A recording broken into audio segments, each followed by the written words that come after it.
अगर आम आदमी पार्टी अगर आएगी तो आतंकवाद और रेडिकल्स यहाँ पे बढ़ेंगे, दूसरी पार्टियों के साथ में नहीं बढ़ेंगे, ऐसा गिल साहब ने 2 फरवरी 2017 में कहा, जो कि अब सच होता जा रहा है। और कैसे सच हो रहा है, कैसे ये एक एक करके हो रहा है, जिसको कल हम लोगों ने देखा कि अमृतसर में हुआ है, उसके बारे में विस्तार से मैं अनुरोध करूंगा पूर्व उप मुख्यमंत्री गृह। और जो गुरपतवंत पन्नू ने कहा है कि हमने इनको फंडिंग की है, इनको वोटें डुलाई है, ये बोले कैसे बोल सकते हैं? वो ठीक कहा है कि गुरिंदर सिंह के घर जाकर जो 28 और 29 की रात को उसके रहे और 30 जनवरी 31 को वहाँ मोड़ में अटैक हुआ। ठीक केजरीवाल साहब बताएंगे कि कैसे हुआ और क्यों हुआ, आज तक इसका पता क्यों नहीं चला। दूसरी बात,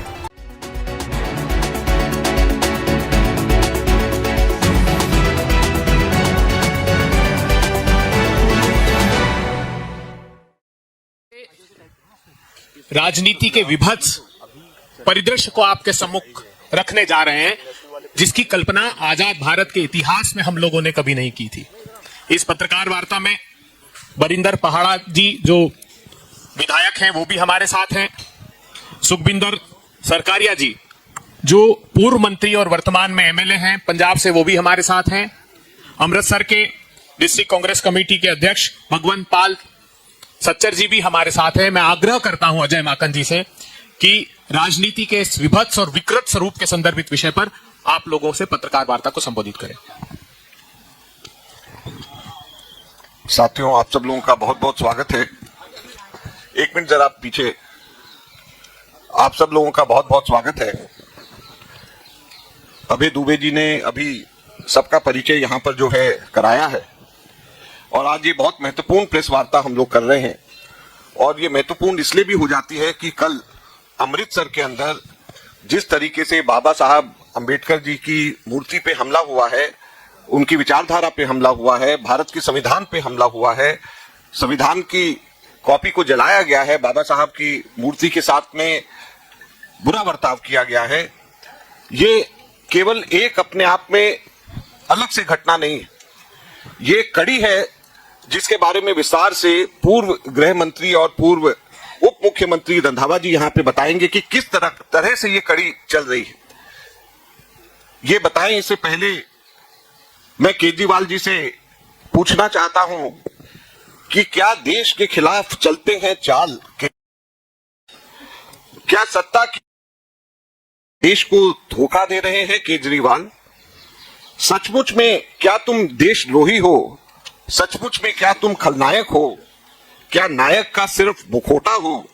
निश्चय ही अभिनय में महाछलावा है, अभियान भी बहुत ही छोटा है। तो इससे मैं शुरू कर रहा हूं और ये पहली स्लाइड मैं अनुरोध करूंगा प्रेजेंटेशन के शुरू करें। पहली स्लाइड।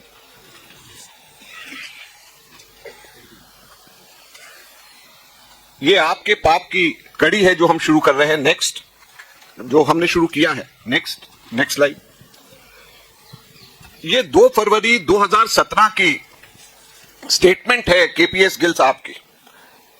मैं इससे शुरू कर रहा हूं और इसके बाद में रंधावा जी को दूंगा। और इस स्टेटमेंट के अंदर केपीएस गिल साहब की एक भविष्यवाणी है और यह भविष्यवाणी है कि अगर आप पार्टी पंजाब के अंदर आएगी तो रेडिकल्स को बढ़ावा मिलेगा, आतंकवाद को बढ़ावा मिलेगा। और आप पार्टी अगर जिस तरीके से आ रही है, आप प्रोवाइडिंग प्लेटफॉर्म टू रेडिकल्स से केपीएस गिल, ये हम नहीं कह रहे, ये केपीएस गिल ने 2 फरवरी 2017 को एक भविष्यवाणी, प्रोफेटिक भविष्यवाणी केपीएस गिल साहब ने करी, जिससे हम शुरू करना चाहते हैं। और इसके अंदर इन्होंने कहा कि क्या पूछा गया कि क्या आपको लगता है कि आतंकवाद फिर भी यहां पर आएगा, रेडिकल्स फिर भी यहां पे आगे बढ़ेंगे? तो केपीएस गिल साहब ने कहा कि सिर्फ अगर आम आदमी पार्टी अगर आएगी तो आतंकवाद और रेडिकल्स यहां पे बढ़ेंगे, दूसरी पार्टियों के साथ में नहीं बढ़ेंगे। ऐसा गिल साहब ने 2 फरवरी 2017 में कहा, जो कि अब सच होता जा रहा है। और कैसे सच हो रहा है, कैसे ये एक एक करके हो रहा है, जिसको कल हम लोगों ने देखा कि अमृतसर में हुआ है,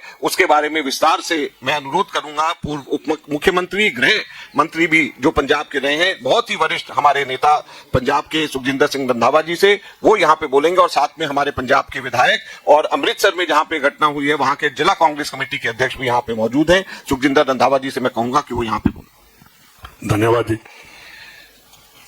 केजरीवाल साहब का जैसे आपने कहा है, जो कविता आपने बोली है, मेरा ख्याल है कि वो इससे भी ज्यादा खतरनाक है। वो पंजाब में जब जाते हैं तो दिल्ली मॉडल कहते हैं, जब दिल्ली में आ जाते हैं तो कहते हैं कि हम पंजाब मॉडल लागू करेंगे, पर वो देश को बर्बाद करने का एक मॉडल जो है वो लेकर घूम रहे हैं। हमारे पंजाब में नेक्स्ट मोगा में नेक्स्ट स्लाइड जी आप देखेंगे कि केजरीवाल पर लगे आरोप, वहां एक गुरिंदर सिंह थे जिन्होंने बागा पुराना में मंदिर में ब्लास्ट हुआ था और उस ब्लास्ट में उनके वो अक्यूज्ड था। उसके घर 28 और 29 की रात को 2017 को उसके घर रहे। उसके बाद 30 और 30 और 31 जनवरी को वहां 2017 को मॉड बम ब्लास्ट हुआ और उसमें 7+2 9 आदमियों की डेथ होगी, 7 बच्चे थे और 2 बड़ी उम्र के थे मॉड में। उसमें कभी आज तक, उसके बाद हमारी सरकार आई, इंक्वायरी चलती रही, सीबीआई की भी चली और इनकी भी आई, इन्होंने आज तक उसके ऊपर 3 साल में एक बार भी उस आदमी का जांच और नहीं किया। नेक्स्ट जो बात आज पंजाब में हो रहा है, ये मैं इसलिए बोल रहा हूं कि 2017 से चलकर उसके बाद आप आ जाइए 25 मार्च 2024 को खालिस्तानी ग्रुप लिखा उन्होंने कि 16 मिलियन हमने दिया। मेरे को याद है कि इन्होंने रोपड़ से लेकर मनाली, कुल्लू मनाली के जो माइलस्टोन हैं उनके ऊपर खालिस्तान जिंदाबाद के नारे लिखे। नेक्स्ट खालिस्तान जिंदाबाद के नारे लिखे और मैंने उस टाइम कहा कि इनके ऊपर गुरपतवंत पन्नू के ऊपर एफआईआर होनी चाहिए और उसके ऊपर केस चलाना चाहिए कि देश की अखंडता को खालिस्तान के नाम पर, जो इंडिया में जिसका कोई काम ही नहीं है, पंजाब में कोई नाम नहीं लेता खालिस्तान का, ये बाहर बैठकर बातें कर रहा है, इसके ऊपर बैन होना चाहिए और इमीडिएटली इसको ट्वीट को वो कर देना चाहिए, ब्लॉक कर देना चाहिए। तो उसने उसमें कहा कि अगर आप में हिम्मत है तो बात करो, हमने आपको 16 मिलियन फंड किया डॉलर, 16 मिलियन डॉलर हमने फंड किया है, आपको वोटें डाली है, आपका प्रचार किया है, अगर जरूरत है भगवंत मान मेरे ऊपर केस कर। तो उसने भगवंत मान ने एक स्टेटमेंट नहीं दी। हम तीनों विधानसभा में बैठे थे और भी हमारे एमएलए जो विधानसभा 17-18 थे हम लोग, हमने कहा कि इसके ऊपर केस होना चाहिए। यही भगवंत मान विधानसभा से उठकर चला गया, इसने जवाब नहीं हमें दिया और हम वॉकआउट करके बाहर आ गए। उसके आगे 16 मिलियन डॉलर 128 करोड़ रुपया, 128 करोड़। ये तो वीडियो, इसकी वीडियो भी है, वो भी आपको बाद में मैं भेज दूंगा। नेक्स्ट जो उन्होंने कहा, नेक्स्ट उसी टाइम में चरणजीत सिंह चन्नी चीफ मिनिस्टर थे, उन्होंने इसके अगेंस्ट लिखकर गवर्नमेंट ऑफ इंडिया को भेजा। आज तक गवर्नमेंट ऑफ इंडिया ने भी इसके ऊपर कोई एक्शन नहीं किया, कोई बुलाया नहीं, ना लेटर लिखने वाले को जवाब दिया, ना उसकी बात में कोई उन्होंने कहा। उसके बाद मैंने भी नेक्स्ट है जी राघव चड्ढा का। उस टाइम जो देखिए लेटर आ गई है कि फोन कॉल फ्रॉम आप राघव चड्ढा टू एसएफ से। ये कॉल नहीं हो सकती, मेरा ख्याल में ये मिलते भी थे इनके जो वहां दिल्ली में बैठे हैं और वहां अमेरिका में, और मेरे ख्याल के सबसे ज्यादा अगर कोई कॉल आई है तो इनकी थी, खालिस्तानियों की और गुरपतवंत पन्नू और जो और रेडिकल्स ग्रुप थे। उन्होंने कहा इसमें कि आप जी किसी को मत बताना कि हमने कॉल किया है। ये बिल्कुल टोटली देश को अलग करने वाली बात जो है, वो जो केपीएस गिल ने, जो माकन साहब ने कहा है, केपीएस गिल की जो प्रोडिक्शन है वो तो चलेगी, पर उन्होंने जैसे हिंदुस्तान पंजाब में टेररिज्म को खत्म किया, उन्होंने वहां एप्रीहेंशन अपनी बता दी कि पंजाब में अगर ये आएंगे तो नुकसान पंजाब का होगा, और वही पर चल रहे। देखिए हमारे नेक्स्ट ये रोपड़ से मनाली, हाँ रोपड़ मैंने पहले बोले, हिमाचल खालिस्तानी, मैं खालिस्तान फ्लैग पहले भी चित्राया था, दोबारा कर रहा हूँ। ये कुमार विश्वास ने ये अरविंद केजरीवाल को कहा, वो मैंने आपको बता ही दिया। उसमें यह भी कहा था कि पंजाब के एमएलए विधायक रंधावा को जो कहा है कि खालिस्तान के ऊपर रेफरेंडम जो बात कर रहे हैं उनके ऊपर केस करना चाहिए। उसमें उसने डायरेक्ट केजरीवाल और भगवंत मान को चैलेंज किया था कि अगर आप में जरूरत है तो हमारे ऊपर केस रजिस्टर करो, फिर हम आपको बताएंगे कि हमने आपकी कैसे सपोर्ट की और कैसे आपको जितवाया और कहां से आपको पैसा दिया, ये हम पब्लिक को दिखाएंगे। नेक्स्ट, ये बहुत ही डेंजरस एक इंसिडेंट्स के बारे में है जिसमें रंधावा जी अभी विस्तार से बताएंगे। आप लोगों को शायद इस चीज का अंदाजा नहीं है कि पंजाब के अंदर अलग अलग जगहों के ऊपर पुलिस स्टेशंस में ग्रेनेड अटैक्स हो रहे हैं। ये दिल्ली के अंदर मीडिया में और किसी भी जगह के ऊपर नहीं है। 31 दिसंबर को की ये न्यूज कटिंग है। 8 पुलिस स्टेशंस में 31 दिसंबर तक 8 पुलिस स्टेशंस में ग्रेनेड अटैक्स हुए थे। और दुख की बात यह है कि ग्रेनेड, इसमें ऑस्ट्रियन मेड ग्रेनेड्स हैं जिसका इस्तेमाल मुंबई अटैक के अंदर और पार्लियामेंट 2001 के पार्लियामेंट अटैक में हुआ है। वही ग्रेनेड्स का इस्तेमाल पंजाब के अंदर हुआ है और खूब सारे ग्रेनेड्स आए हुए हैं और उसका इस्तेमाल वहां पे हो रहा है। रंधावा जी अभी इसके बारे में और बताएंगे। मुझे बताया कि आपके पास तो 31 दिसंबर तक की है, उसके बाद लेटेस्ट ये अभी बताएंगे। लेकिन बड़े हैरानी की और बहुत ही चिंता के विषय ये है कि ऑस्ट्रियन ग्रेनेड जिसका इस्तेमाल मुंबई अटैक में और 2001 के पार्लियामेंट अटैक में जिन ग्रेनेड्स का इस्तेमाल हुआ, उससे 8 ग्रेनेड्स के अटैक पंजाब के अंदर पुलिस स्टेशन में हुए। रंधावा जी, अब तक पंजाब में जो ग्रेनेड अटैक्स हुए हैं वो 11 हो गए हैं। एक रेजिडेंस पर भी हुआ है, बहुत बड़ा व्यापारी था और उसके घर पर अभी आरडीएक्स कहते हैं कि इंक्वायरी चल रही है। जो 11 अटैक्स हुए हैं पुलिस स्टेशनों में, ऑस्ट्रेलियन जो ग्रेनेड है उनके अटैक हैं। पहले तो आपने भी देखा होगा, न्यूज भी सुनी होगी आप सभी लोगों ने, पंजाब पुलिस ने कहा था कि ये कोई पटाखे फूट कर गया है। सबसे पहले जो अटैक हुआ वो पुलिस स्टेशन मजीठा में हुआ। वहां पुलिस ने कह दिया, पंजाब पुलिस ने, कि वहां हैंड ग्रेनेड का नहीं अटैक हुआ, वहां मोटरसाइकिल का टायर फट गया है। पहली बार सुना है कि मोटरसाइकिल के टायर से पूरे के पूरे पुलिस स्टेशन के शीशे टूट गए और पूरे 12-13 हजार की पॉपुलेशन है वहां की, ज्यादा है 20 हजार की, वहां तक पूरा उसका आवाज भी आई। उसके बाद वही अटैक दूसरा वहां मकबूलपुर में, इस्लामाबाद में हुआ। फिर उन्होंने कहा कि ये अटैक नहीं है। फिर कलानौर के पास गुरदासपुर बिल्कुल बॉर्डर से मेरे ख्याल हार्डली 10-12 किलोमीटर पर है पुलिस चौकी, उसमें हुआ, कहने लगे बिल्कुल नहीं है। जब सभी अटैक हो गए तो आज पुलिस के इसी अटैक से बॉम्बे में अटैक हुआ था और सभी उन्होंने लिखा है। मैं ये आपको बताना चाहता हूं कि जो अटैक्स होते हैं 11 हुए, उनमें से पंजाब पुलिस कहती है कि ये लोग अटैक नहीं है, ये पटाखे हैं। अभी एक और हुआ थोड़े दिन पहले ही, तो वहां कह दिया कि रेडिएटर फट गया है। जो अमृतसर का कमिश्नर ऑफ पुलिस है उसने कहा कि ये गाड़ी का रेडिएटर फट गया। गाड़ी के रेडिएटर से सभी शीशे टूट गए, गाड़ी भी गई। और पहली बार सुना है कि रेडिएटर, मैंने तो कभी देखा नहीं कि रेडिएटर लीक तो सुना था, फटता हुआ कभी नहीं सुना, और पूरे का पूरा फैल जाए अमृतसर, वो भी नहीं कभी सुना था। वहां से चलकर सीपी कहता है कि वो है लीक हो गया, और जो वहां का डीआईजी है वो कहता है कि ब्लास्ट हुआ है, हैंड ग्रेनेड अटैक हुआ है। और इनमें से सभी से जो बख्शीवाल में हुआ हैंड ग्रेनेड अटैक, इन्होंने कहा ये पटाखा नहीं है, पता नहीं क्या है। वही आदमी जाकर पीलीभीत उनका इनकाउंटर होता है और फिर उसके बाद पंजाब पुलिस कहती है कि ये अटैक है। और सबसे हैरानी की बात कि जो ज्यादा देशभक्त हैं दिल्ली के सुप्रीमो साहब, उन्होंने एक बार भी दिल्ली वहां पंजाब के जो बम ब्लास्ट हुए उनके ऊपर किसी बीजेपी के, आम आदमी पार्टी के किसी लीडर की कोई स्टेटमेंट नहीं आई। इवन पंजाब का मुख्यमंत्री सीएम भगवंत मान एक बार उसके ऊपर प्रेस कॉन्फ्रेंस करने के लिए नहीं आया। और मेरे ख्याल में पहला चीफ मिनिस्टर है जो जिनके पास होम भी है, वो ही चीफ मिनिस्टर किसी पुलिस स्टेशन में नहीं गया।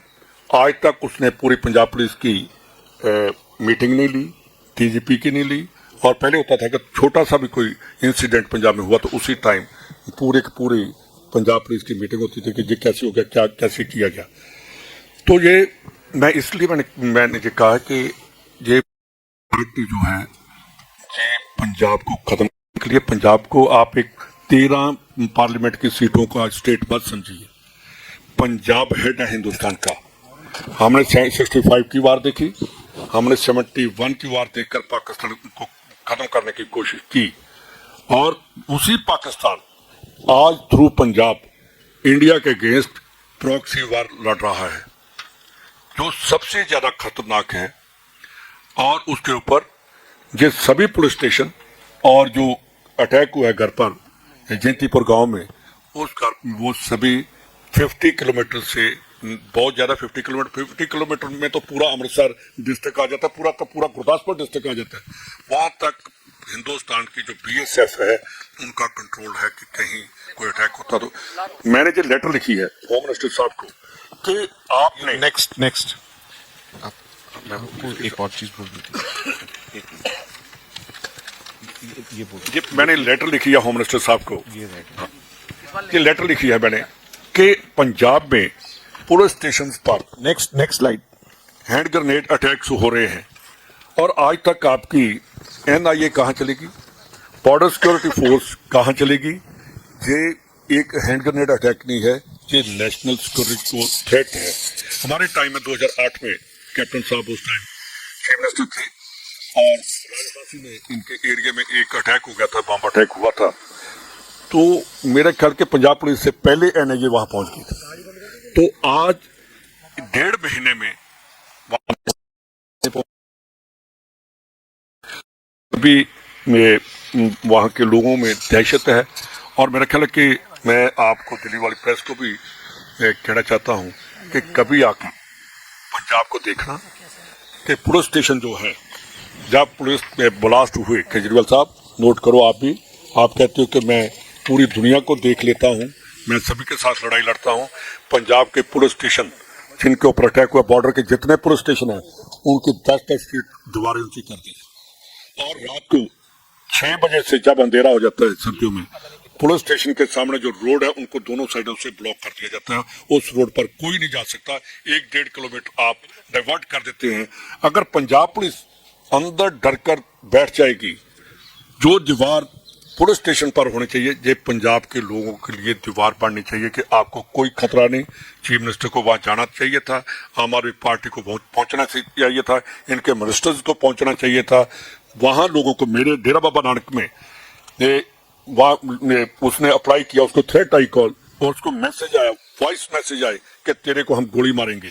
2 बार वहां गोली चल गई, उसको लाइसेंस देने की बजाय उसका रिफ्यूज कर दिया गया, और उसके ऊपर अटैक हुआ। वहां जब लोग वहां गए डेरा बाबा नानक पुलिस स्टेशन में, तो रास्ता बंद, DSP ने अंदर नहीं लेकर गया।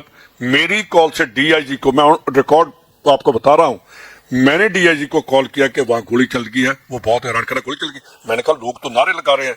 तो वहां पे DSP जब तक पहुंचा, उन्होंने पुलिस स्टेशन के अंदर एंटर नहीं करने दिया, बाहर रोड पर खड़े होकर उन लोगों की बात सुने। तो ये मेरे वहां जो कहते हैं कि पंजाब में कि गैंगस्टरिज्म और जो रेडिकल्स हैं, गैंगस्टर और रेडिकल्स, इनका नेक्सस बन गया है। ये दोनों इकट्ठे हैं। जो गैंगस्टर पंजाब में है, एक पाकिस्तान में जो रेडिकल्स बैठे हैं, अमेरिका में बैठे हैं, कनाडा में बैठे हैं, जर्मनी में बैठे हैं, उनके साथ डायरेक्ट इनकी इन्वॉल्वमेंट है। और इनको सभी को, दिल्ली की इंटेलिजेंस को भी, IB को, रॉ को, सभी को पता है, और पंजाब को भी पता है। वहां उनके नेक्सस से पंजाब का नुकसान हो रहा है। उसमें जो देखिए, मैं केजरीवाल साहब को कह रहा हूं कि आप बाई इलेक्शन में डेरा बाबा नानक गए थे, वहां का जग्गू भगवानपुरिया जैसी लॉरेंस बिश्नोई है, वैसा ही पंजाब का सबसे ड्रेडेड गैंगस्टर है जग्गू भगवानपुरिया। उसकी व्हाट्सएप कॉल चलती रही जेल से, और उसी के भाई को, उसका नाम गगन है, आज भी उसको पुलिस प्रोटेक्शन दी गई है। पहली बार देखा है कि गुंडे को गुंडे से डर है, और उनको बचाया जा रहा है कि पुलिस प्रोटेक्शन दे दो, इनको मरने मत दो। इसका मतलब, इसका जवाब कोई नहीं, आप पूछ लीजिए उनसे, आप DGP पंजाब को कॉल करिए कि क्यों आपने उसको पुलिस ऑन रिकॉर्ड दी है, उसको 2 गनमैन पुलिस ने दिए हैं। तो ऐसे पंजाब के लाते हैं। और दूसरी बात, ये माकन साहब, पहली बार मैंने देखा है कि चीफ मिनिस्टर जब तक बहुत देर से, मेरी फैमिली भी पॉलिटिक्स में है, मैंने भी कई बार झंडा जाकर फ्लैग होस्टिंग की है, तो पहली बार देखा है कि टेररिज्म के टाइम में खालिस्तान का जब बहुत जोर था, भिंडरावाला जिंदा थे, उस टाइम भी कभी मिनिस्टर जहाँ कोई चीफ मिनिस्टर भागा नहीं, वो वहां खड़े होकर फ्लैग होस्टिंग करके आए और फिर आते थे। ये पहला चीफ मिनिस्टर है कि फरीदकोट में इन्होंने फ्लैग होस्टिंग करनी थी, वहां स्टेडियम में खालिस्तान का झंडा और खालिस्तान जिंदाबाद का पोस्टर लगा दिया गया। तो ये हमारे साहब इतने डर गए, वहां से भागकर पटियाला में पहुंच गए और वहां खड़े होकर एक बार उन्होंने नहीं कहा कि मैं पंजाब में टेररिज्म और गैंगस्टरिज्म खत्म करूंगा। पूरी की पूरी स्पीच सुनिए। वहां का डीआईजी बोल रहा है कि गुरपतवंत पन्नू, तेरे को हम ट्रॉली में डालकर लेकर आएंगे। क्यों ट्रॉली में? मुख्यमंत्री को खतरा है, वो बोले। डीआईजी क्यों कह रहा है? इसका मतलब इन्होंने घुटने टेक दिए हैं। और जो गुरपतवंत पन्नू ने कहा है कि हमने इनको फंडिंग की है, इनको वोटें डुलाई है, ये बोले कैसे बोल सकते हैं? वो ठीक कहा है कि गुरिंदर सिंह के घर जाकर जो 28 और 29 की रात को उसके रहे और 30 जनवरी 31 को वहां मोड़ में अटैक हुआ। कि केजरीवाल साहब बताएंगे कि ये कैसे हुआ और क्यों हुआ, आज तक इसका पता क्यों नहीं चला। दूसरी बात, इन्होंने कहा था कि पंजाब में हम ड्रग जो है 24 घंटे में खत्म कर देंगे। अब केजरीवाल साहब, ड्रग जो है दिल्ली से भी पंजाब में जा रही है। आप जब देखेंगे एफआईआर से निकालिए कि कहां नाका लगाया, कहां से पकड़ी गई। दूसरी बात, अब होम डिलीवरी है पंजाब में। मुख्यमंत्री साहब, होम डिलीवरी, और मुख्यमंत्री को पता, किसी क्रमेशन ग्राउंड में चले जाओ, वहां आपको सिरिंज मिलेगी और बड़ी पड़ी होगी। वो किसी वाटर टैंकी पर चले, वहां बैठ जाओ तो वहां भी वो मिलेंगी और इनको भी पता है। तो इन सब ने पंजाब को लूटने का, पंजाब को खत्म करने का, और जो उन्होंने कहा था ये हमारे डीजीपी साहब जो रहे उस दिन, जिन्होंने टेररिज्म खत्म किया था, ये सबसे बड़ी बात। ये नेक्स्ट, हाँ, एक और देखिए, टाइम्स ऑफ इंडिया में एक मिनट, नेक्स्ट चलाइए। ये सब जो है अभी रंधावा जी ने कहा, ये कल जो वहां पे अमृतसर में हुआ, अंबेडकर साहब की मूर्ति को जिस तरीके से खंडित करने की कोशिश करी गई, उनकी प्रतिमा पे, उनके विचार पे, और साथ में संविधान को जिस तरीके से जलाया गया, ये सब के सब उसी कड़ी का एक हिस्सा है। ये कोई आइसोलेशन में नहीं है। और ये क्यों है? क्योंकि खुद केजरीवाल ये कहते थे, नेक्स्ट स्लाइड, खुद केजरीवाल ये कहते थे कि मैं एनार्किस्ट हूं।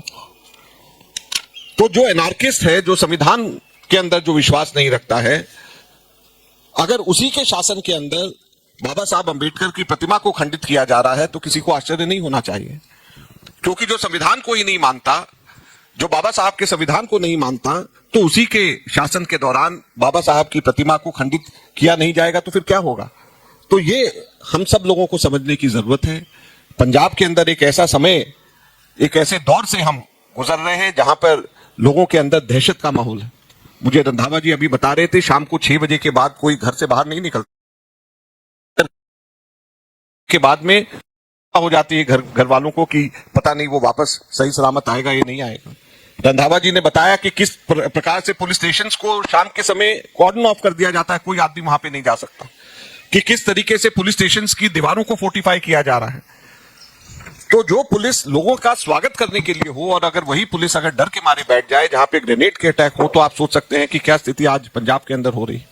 और विधानसभा में जब ये सारे विषय, कांग्रेस के एमएलए, रंधावा साहब भी उस वक्त विधायक थे, ये तीनों के तीनों विधायक हैं, ये बता रहे हैं कि जब इन्होंने उठाया कि गुरपतवंत ये बोल रहे हैं, आप उसका जवाब दीजिए, $16 मिलियन आपने लिए हैं या नहीं लिए, उसका उनके मुंह के ऊपर ताला लग गया, एक शब्द उनके मुंह से नहीं निकला और ना ही उस चीज की कभी उन्होंने चर्चा करी। तो ये सब की सब चीजें क्या बताती हैं?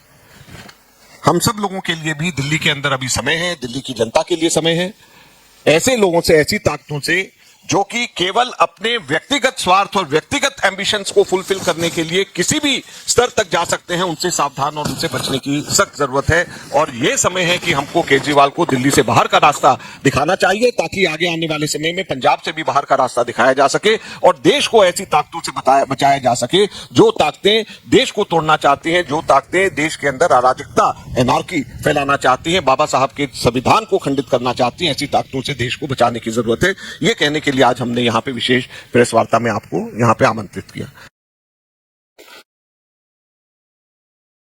ये सवाल ये है कि अरविंद केजरीवाल जी एक मिनट, अभय दुबे जी इधर आ जाएं, जरा इसको प्रेस वार्ता को करें। अभय दुबे जी आ जाएं। जी बोलिए। सर, ये अरविंद केजरीवाल जी अपने प्रेस कॉन्फ्रेंस में और जनसभा में दिल्ली और होम मिनिस्ट्री पे तो आरोप लगाते हैं कि लॉ एंड ऑर्डर नहीं है, और जैसे रंधावा जी ने बताया, जैसे आज के प्रेस कॉन्फ्रेंस में आप बता रहे हैं क्या हालत है पंजाब का, और वहाँ भी आम आदमी पार्टी की सरकार है, क्या इसके पीछे आपको क्या रणनीति लगती है अरविंद केजरीवाल? देखिए, रणनीति क्या है, ये तो सीधे सीधे उनकी विफलता है या जानबूझ करके उसके ऊपर कार्य नहीं कर रहे। देखिए, आपने कहा कि क्या इनकी रणनीति क्या है। मेरे ख्याल में दोनों ही इकट्ठे हैं, बीजेपी और आम आदमी पार्टी। पंजाब में अगर जहाँ कहते हैं कि दिल्ली में कह रहे हैं कि गवर्नमेंट ऑफ इंडिया के पास होम डिपार्टमेंट है, पंजाब में तो हमारे पास इंडिपेंडेंट है, तो वहां का लॉ एंड ऑर्डर क्यों खराब हो रहा है? क्यों चीफ मिनिस्टर फरीदकोट से भाग रहा है कि मेरे को खतरा है और जाकर पटियाला में फ्लैग होस्टिंग कर रहा है?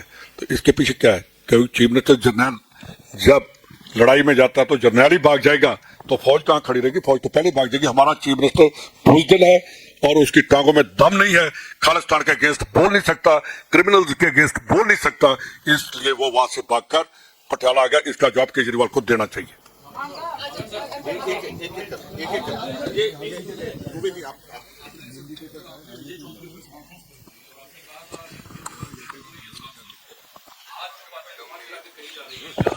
अब मैं घुमा फिरा के बोल रही है, ये घुमाना फिराना होता है, इससे ज्यादा सीधा तो कह ही नहीं सकते। आपको दोबारा से मैं कविता शुरुआत वाली पढ़ करके सुनाऊं क्या? ये क्या घुमाना फिराना होता है? आप क्या बात कर रहे हो? माकन साहब, मेरा सवाल इसी से जुड़ा हुआ है जो अजीत ने पूछा। अब चूंकि पहले आपने कहा कि एंटी नेशनल है और आपने कहा कि आगे आप इसके लिए प्रेस वार्ता करेंगे, आज आपने कर दी। आपने ये भी बता दिया कि रेडिकल फोर्सेस से पन्नू से 100 आम आदमी पार्टी ने लिया। तो आज जब ये सारी बातें, हालांकि बातें पुरानी है, 2017 के बाद कई बार ये बातें पुरानी नहीं है, लेकिन मैं सवाल तो पूछ लेने, एक मिनट में बीच में रोक रहा हूँ इसलिए कि पुरानी बातें नहीं है। क्या आपको मालूम है कि 11 पुलिस स्टेशन के ऊपर ग्रेनेड अटैक हुए? एक मिनट रुकिए, ये पुरानी बात है क्या? कल बाबा साहब अंबेडकर जी की मूर्ति खंडित हुई, क्या ये पुरानी बात है? ये सारी की सारी चीजें अभी हुई हैं, जिसके परिप्रेक्ष्य में हम लोग अब ये कह रहे हैं। मैं वही बात कह रहा हूँ आपसे। अब तो ये अटैक वाली बात होगी और बाबा साहब वाले, अब चूंकि ये सारी चीजें आपने प्रेस वार्ता करके पब्लिक डोमेन में एलिज कर दिया। मेरा सवाल यह है कि अभी दिल्ली विधानसभा के चुनाव में कुछ दिन प्रचारों का बचा हुआ है, क्या कांग्रेस पार्टी ये कहेगी लोगों के बीच में जाके कि ये चीजें हैं, फॉरेन फंडिंग ली है, अटैक हो रहा है, बाबा साहब के संविधान पे उनपे अटैक हुआ है, ये देशद्रोही आदमी है, ये देशद्रोही पार्टी है? और साथ में रंधावा साहब, आप भी पंजाब के लोग, क्या दिल्ली के लोगों को जाके ये कहेंगे प्रचार मटेरियल के जरिए भी कि अरविंद केजरीवाल देशद्रोही है, आम आदमी पार्टी देशद्रोही है? झा जी, हम दोनों सीनियर वर्किंग कमेटी के मेंबर जहां पे आप लोगों के माध्यम से दिल्ली की जनता को, नहीं तो क्या हम पाकिस्तान की जनता को कहने आए हैं? हम आपके माध्यम से दिल्ली की जनता को तो ही हम कह रहे हैं ना, और इससे ज्यादा स्पष्ट और इससे ज्यादा खुला क्या कह सकते हैं? एक चीज और ले लीजिए कि एक उन्होंने पोस्ट किया एक्स पर कि जो पुलिस नाकाज है, अगर वहां पुलिस के नाका लगाया तो हम उनके ऊपर अटैक करेंगे। आप गुरदासपुर से लेकर अजनाला से लेकर अमृतसर से लेकर उसी रोड पर चले जाओ अप टू पठानकोट, आपको एक नाका नहीं पंजाब में नहीं मिलेगा। तो और इससे ज्यादा क्या हो सकता है? यार हम ये मैं आपको बता रहा हूँ, ये तो मेरे डोमेन में है। अगर जो है, मैंने पहले कई बार मैंने कहा है और फिर मैं ये कह रहा हूँ कि पिछली बार भी अलायंस जो दिल्ली में हुआ था, हमने उनका समर्थन किया, दिल्ली की जनता ने उसकी वजह से सफर किया। हमारे को ऐसे लोगों को बिल्कुल मदद किसी भी तरीके से नहीं करनी चाहिए जो सरकार चलाने के लिए अपने व्यक्तिगत स्वार्थ को पूर्ति करने के लिए किसी भी स्तर तक जा सकते हैं। हम कभी भी ऐसे लोगों को, हम लोगों को समर्थन नहीं करना चाहिए। मैंने पहले भी कहा, हाँ, साथ में ये भी मैं जोड़ता हूं कि भी ये मेरी राय है और मैं कांग्रेस का दिल्ली में सीनियर मोस्ट हूं, तो हमारी पार्टी में सब मिलकर के डिसीजन लेते हैं, लेकिन दिल्ली के कांग्रेस के सभी, आप किसी से भी पूछिए, सबकी यही राय है। पंजाब में ये तो राहुल जी बताएंगे, लेकिन मेरी अपनी राय जो ये है, और पंजाब के भी सब लोग यही कहते हैं।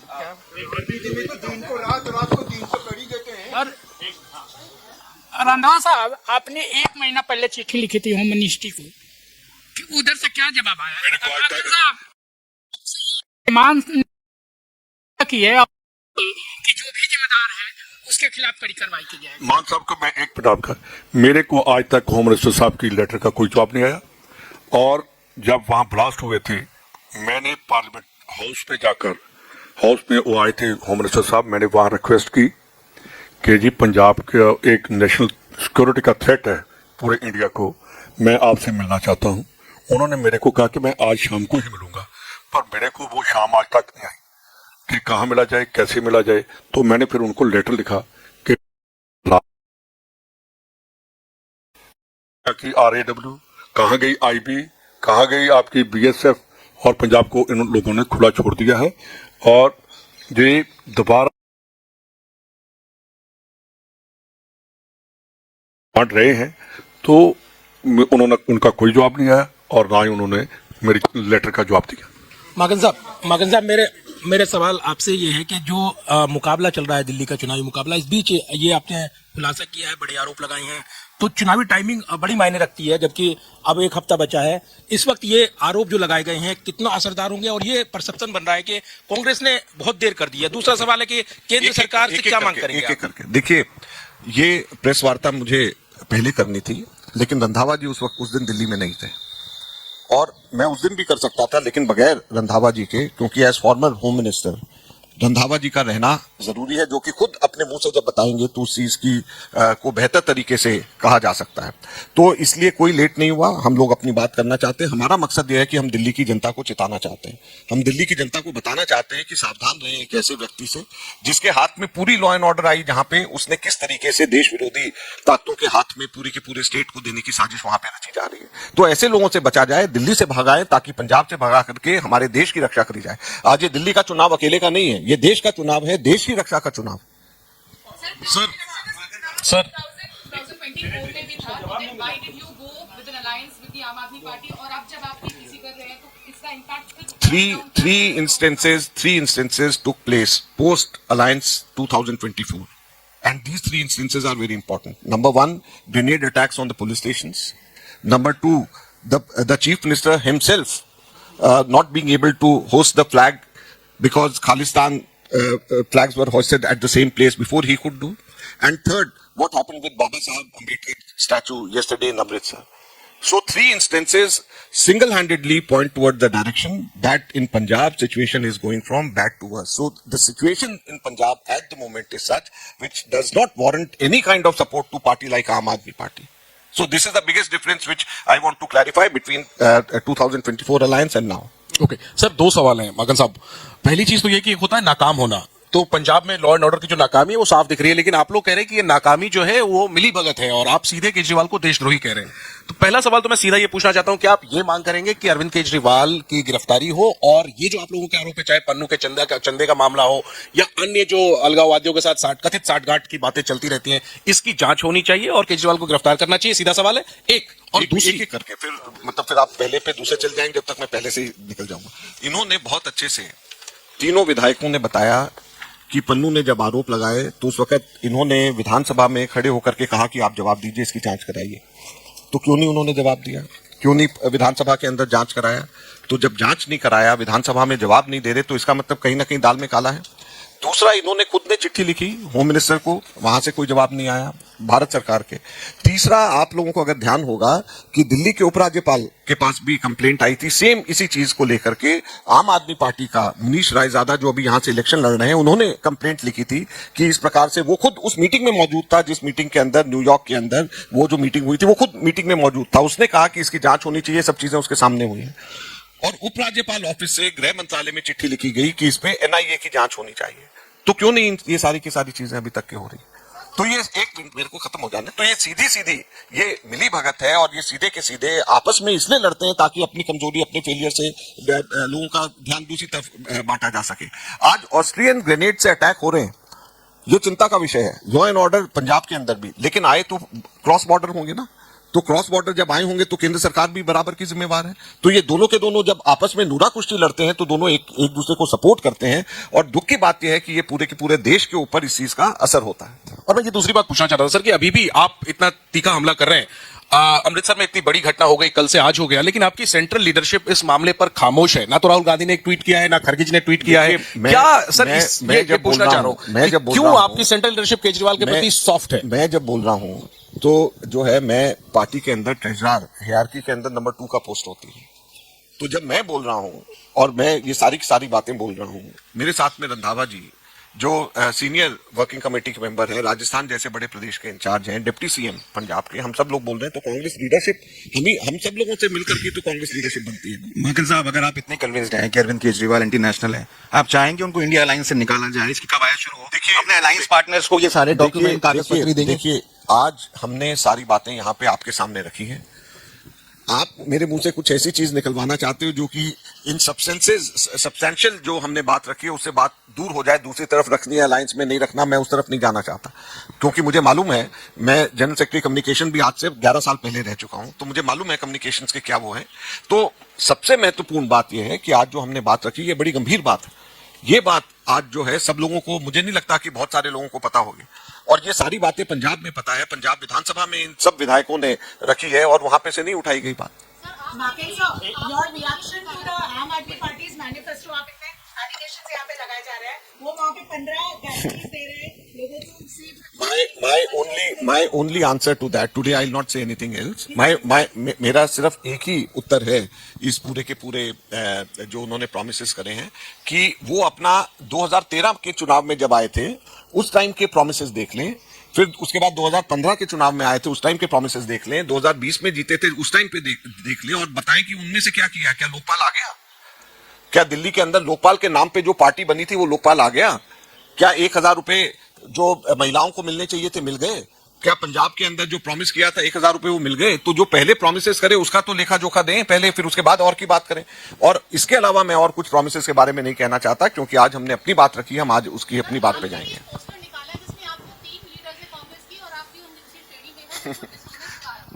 देखिए, केजरीवाल का पिछली बार मैंने कहा कि वो माफी वीर हैं। हिंदुस्तान के अंदर अगर सबसे ज्यादा माफी मांगने का रिकॉर्ड उनके पास है तो वो है, और दूसरी उनकी लिस्ट चेंज होती रहती है। उनकी ये लिस्ट तो चेंज लिस्ट है। उन्होंने 2013 में तो दूसरी लिस्ट निकाली थी जिसमें बेईमानों की लिस्ट दूसरी थी 20 लोगों की, और जो 20 लोगों में से टॉप 5 बेईमानों की लिस्ट में थे वो 5 तो उनके वकील बन गए थे अलग अलग कोर्ट्स के अंदर, और उनके घर जाकर के उन्होंने माफी मांगी। तो मैं इसलिए उससे चिंतित नहीं हूं, ना हम सब लोगों को चिंता है, क्योंकि आज जिसकी लिस्ट निकालते कल उन्हीं से माफी मांगेंगे। तो इसलिए उनकी लिस्ट का क्या मायने है, और आप भी उसकी लिस्ट को क्यों इतनी इंपॉर्टेंस देते हैं? उनकी पुरानी लिस्ट तो निकालिए और देखिए कि पुरानी लिस्ट में और नई लिस्ट वाले सब पुराने वाले ईमानदार जैसे हो गए, अब वैसे ये वाली लिस्ट वाले भी अगली लिस्ट तक ईमानदार हो जाएंगे उनकी नजर में। और क्या उनके पास में सर्टिफिकेशन की एजेंसी है ईमानदार और करप्ट डिक्लेयर करने के लिए, जो जेल होकर के करप्शन के चार्ज में आए? Last question. सुप्रीम कोर्ट में एक हियरिंग हुई है 1984 दंगों में जो पीड़ित हुए, जिनके केस बंद कर दिए गए थे दोबारा खुलवाने के लिए। उस पैनल का पार्ट जस्टिस ढींगरा भी है, जिनकी कमेटी ने एक रिपोर्ट फाइल करी है कि उस टाइम की राजीव गांधी सरकार सेंटर में थी, उन्होंने स्टेट के साथ अफेयर किया है, बहुत से केसेस को दबाया गया है, और हाई कोर्ट ने भी ये बोला है कि बहुत से ट्रायल इसलिए हुए थे ताकि जो एक्यूज है उनको छोड़ा जाए। आप किस तरह देखते हैं? देखिए, ये फ्री एंड फेयर ट्रायल होने चाहिए, और जो लोग भी इस प्रकार के राइट्स में जिम्मेवार हैं किसी को भी नहीं छोड़ा जाना चाहिए। हम ये कहते हैं कि कानून की पूरी तरीके से पालन होना चाहिए, और जो भी इन्वॉल्व है उसके ऊपर पूरी जांच होनी चाहिए, और जांच हो करके उनको कड़ी से कड़ी सजा मिलनी चाहिए। हिंदुस्तान की राजनीति में, सेकुलर राजनीति में किसी को भी राइट करने का कोई अधिकार नहीं है, कितना बड़ा और छोटा हो, पूरी सजा मिलनी चाहिए। धन्यवाद। धन्यवाद।